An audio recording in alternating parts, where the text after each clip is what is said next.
Alright, so today I'm going to be doing my first self-administered shot. It's going to be my second shot in total, and I said I would film it for you. Sorry, I'm like squishing down the camera's a bit low. So, yeah, we'll get started. Okay, so first you're going to want to alternate legs.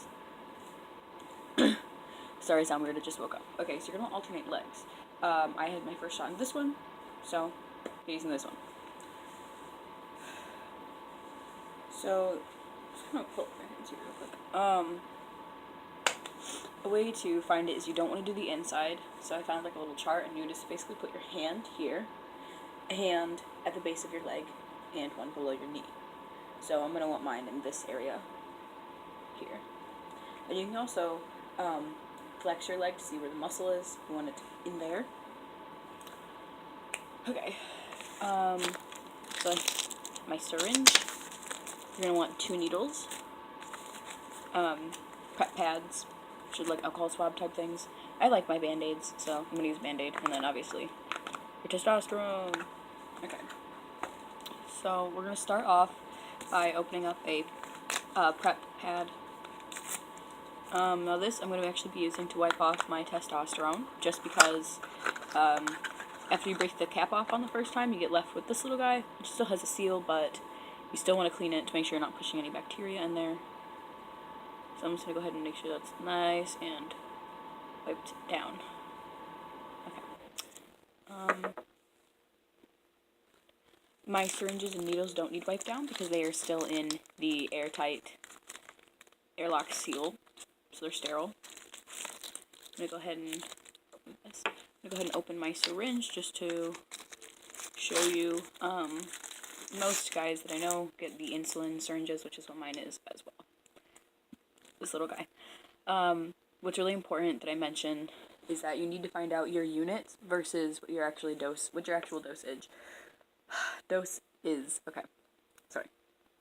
So if yours is 1 or 0.5 or whatever, you need to know that it's not actually going to be to the first dot on here, the first like half dot on here.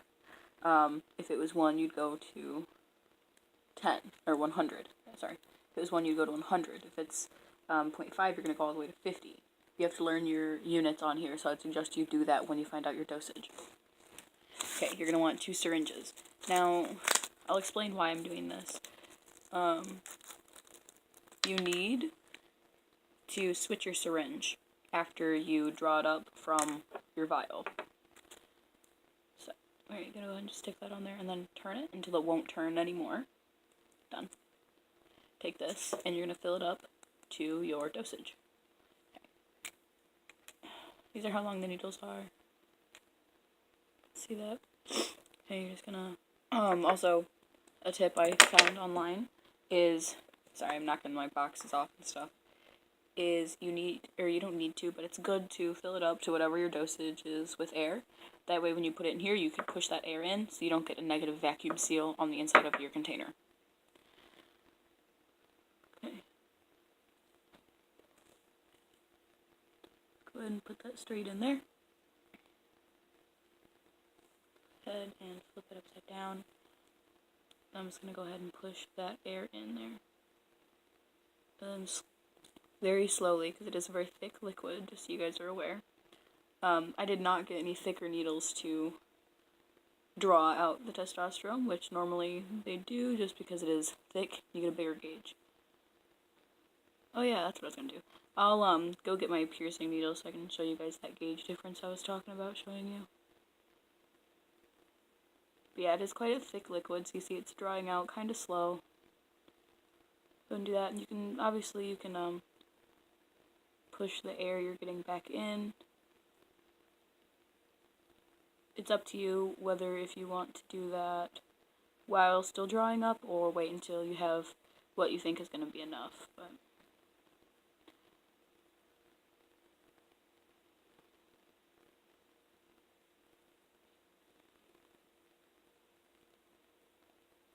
takes a little bit of time, I know.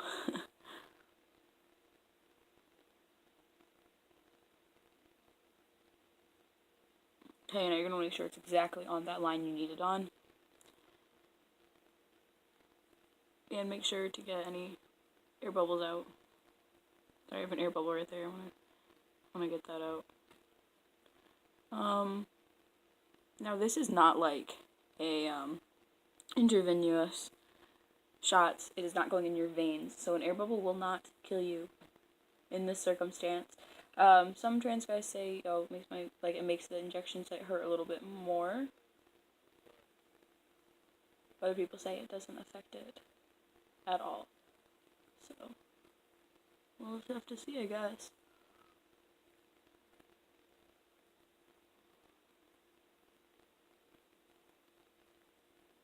Almost done. Alright, and there. Now we're just going to flip it, pull it out. We're done. I'm going to place my cap back on here so that I do not stab myself on accident. Okay, put that there. Go ahead and put this back in my box. And I'll go get that needle real quick to show you guys.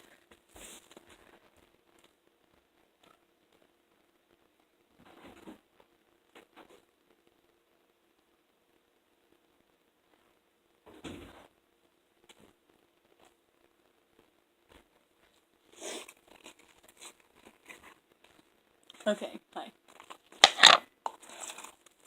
So this is my not sterile one. I don't actually use it for any piercing since it's not sterile. I just kept it for this purpose actually. So go ahead and take this cap off real quick to show you. This is my shot needle. Something white might actually be better for this. Yeah, okay. Here's my shot needle. This is an ear piercing needle. This is your standard 18 gauge. They can use this or a 20 gauge. Usually use 20 gauge for ear piercings and 18s if they want to do cartilage or that type of thing. So this versus this.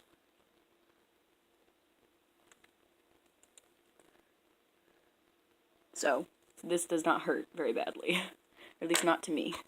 I have 13 piercings, and actually, technically 3 of them were done with 18 or with a 14 gauge, which is even bigger. Okay, so sorry, gonna cap that back on there again. This is the point where I'm gonna take this one, wipe down my injection site.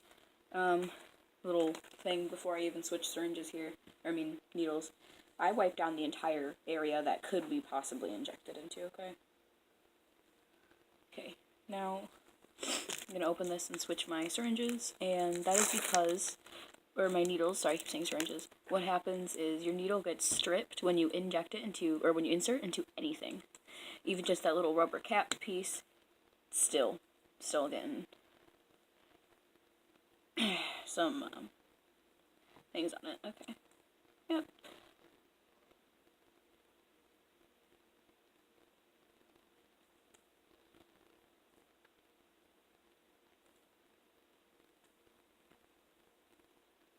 Okay. Sorry, that wasn't really in the camera very well. I just realized that. Yeah, so I went ahead and did that. And then what you're going to want to do is take it and push just a tiny bit. Not enough to affect your dosage, but enough to get any air bubbled out and to lubricate the syringe itself. So, you're going to want to do that. That tiny little dot. Alright, yep, that's going to be enough to lubricate this little guy. I'm going to refine that spot I wanted to inject into, which was, here. Do right here. Okay. The tip is to go straight down, do not angle it. My hands are sweaty, I'm nervous. Okay.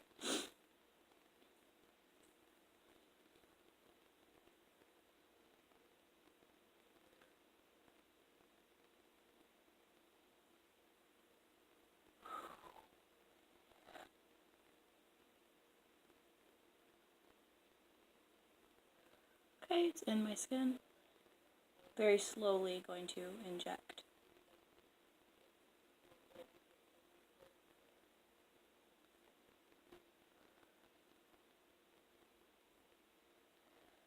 Okay, I'm gonna make sure to hold it down here so that I don't accidentally wiggle it.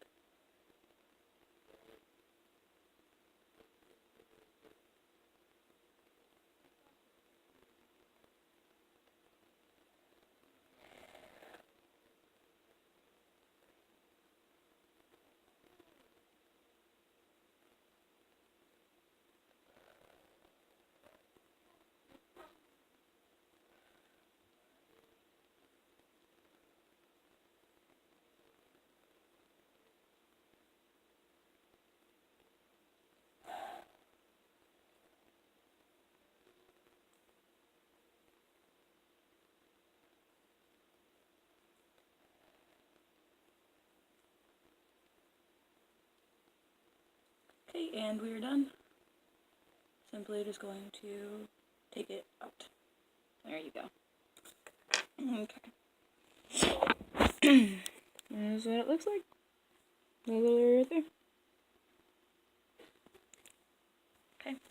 I'm gonna go ahead and put a band-aid on it, and then I'll be done. Also, don't forget to recap the needle. Okay. And just putting a band-aid on there.